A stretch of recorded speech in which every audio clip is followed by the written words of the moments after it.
Welcome to my channel, people. I'm Brandy, and today your Christmas inspiration is all classic Christmas colors. I am so thrilled to share these Dollar Tree DIYs with you. Let's jump into it. For this first one, you'll need some type of large canvas item from Dollar Tree. I am using this one and some gesso to get a base coat. I'm sure some white chalk paint will also work fine, but I use gesso and then I'm taking white acrylic paint and going over it. This only took me one coat and then I let it sit and dry.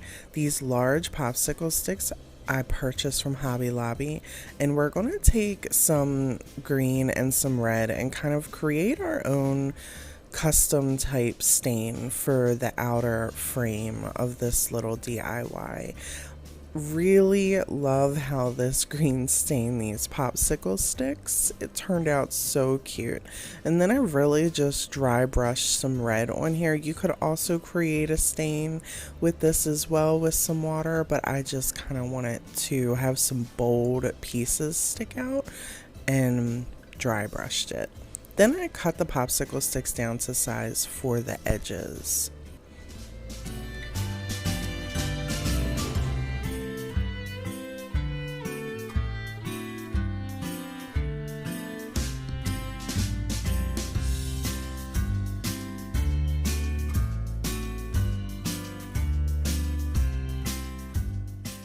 You can paint this part if you want. I decided to take the easy way out and use a black Sharpie.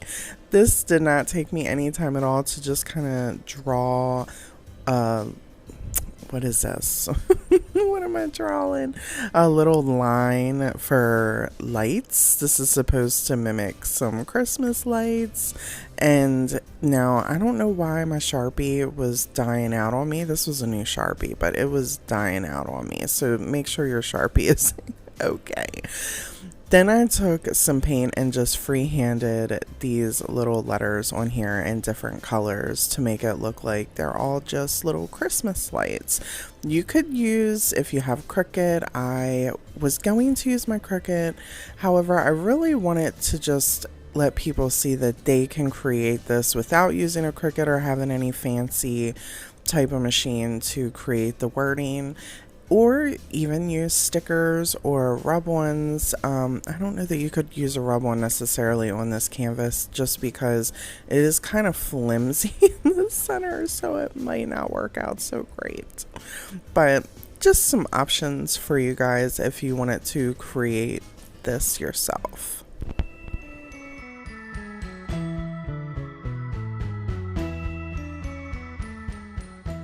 Dollar Tree has some amazing little ceramic pieces, so I try to pick them up just because I never know when I'm going to get an idea for one of them.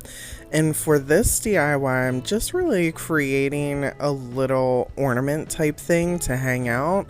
However, I don't know why I hot glued this thing on here because I planned on spray painting this. So if you're going to redo this, do not spray paint this little bow thing on, or do not glue this little bow thing on top of here before you spray paint it. Spray paint it first and then glue it, because I ended up taking some painter's tape and covering over the red ribbon thing and then spray painting it.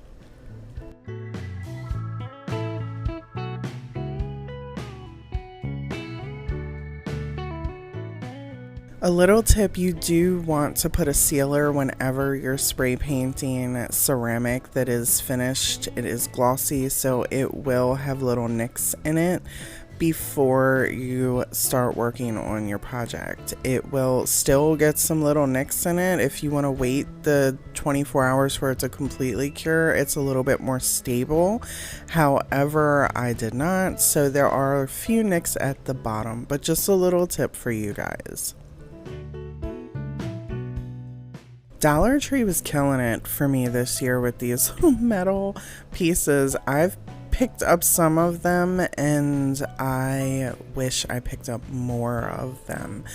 Keeping this DIY super simple, I just used some glue to attach, which I'm sure you guys have seen this done many times, to have the little candlestick glued to the bottom. And then I'm just taking some Rust-Oleum 2x white spray paint.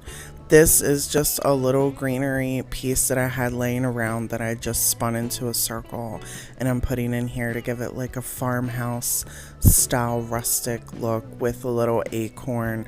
And this part right here you can't see. I don't know what was wrong with me. I completely had this part out of focus. But if you're familiar with me, you know I'm no good at bows anyway, so you're not really learning anything there. Didn't I just say Dollar Tree was killing it with these metal pieces?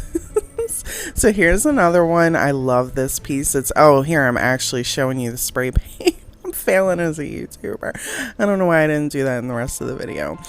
This actually gave me some trouble trying to glue these pieces on here. So little tip, this worked out just fine with the wood slice and the little dowel, gluing it right here, but I struggled getting the metal piece of the bottom of the tree on here, so I ended up taking a popsicle stick and cutting it in half and gluing that to the bottom, and then gluing the dowel to the popsicle stick. My battery died on my phone, I'm sorry.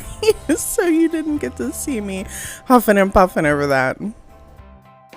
If you guys are familiar with me, you would know I love these little skid things from Dollar Tree. I drop out of DIY with them every chance I get. For this one, you're going to just need to glue some popsicle sticks onto the back and then pick out a napkin. We are ironing this on here. I love, okay, now, so if you're also familiar with me, you know I don't like painting palettes.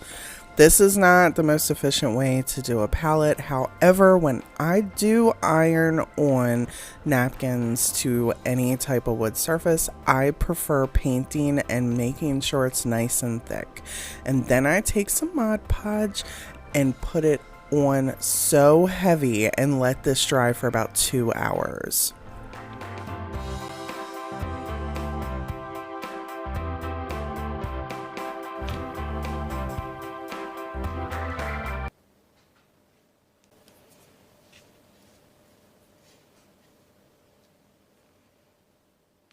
You got to be kidding me.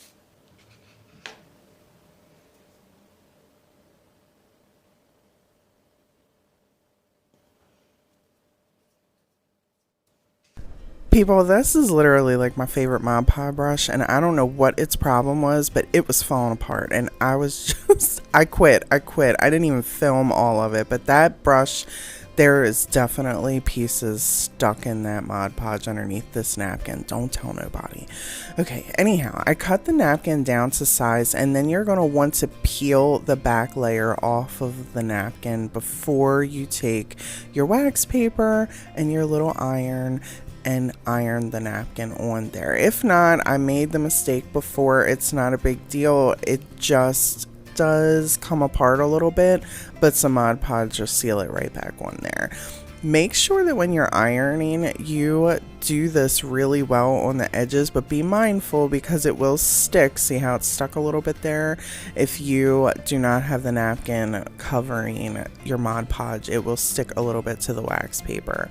And then you just take some sandpaper and really go through it. For these palettes, I use an X-Acto knife to cut in between, and then take the sandpaper, see how it's got the little divot, and go in between here and gently, you want to gently do this, you want to gently do it, or your napkin will rip everywhere to shreds and it will be a hot mess, and you don't want it to be a hot mess. However, look how nice it turns out. And then you take a little bit of Mod Podge, not enough, because if you take a lot, it's going to be all bumpy and weird. I don't know what happens to the napkin. But you don't want to do that. So just lightly brush it on the edges. A good idea when you're creating a floral piece is to start with a base. So I'll take a look at all this glitter. Such a mess. It was everywhere. I had to show you guys, like this little flower thing. Messy. Anyhow, I take a little piece of cardboard or something and I'll cut it and start attaching everything to the cardboard for a base. So this way you kind of have something to work with and you're not just kind of gluing it right oddly on your projects. This is all little pieces I got from either Dollar Tree or Walmart. They cost about $1, and I just put them together, and you can do your little arrangement on the top here however you want. This is just how I did it.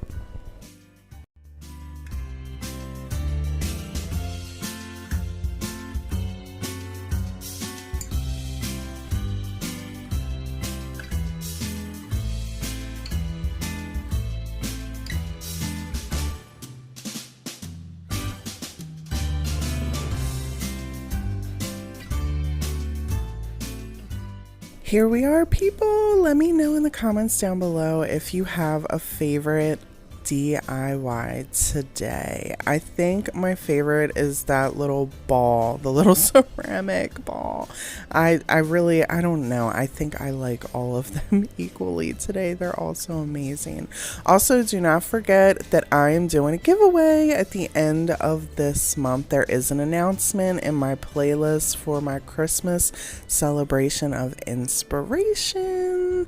If you are not familiar, here are some of the details. I thank you guys so much for joining me today.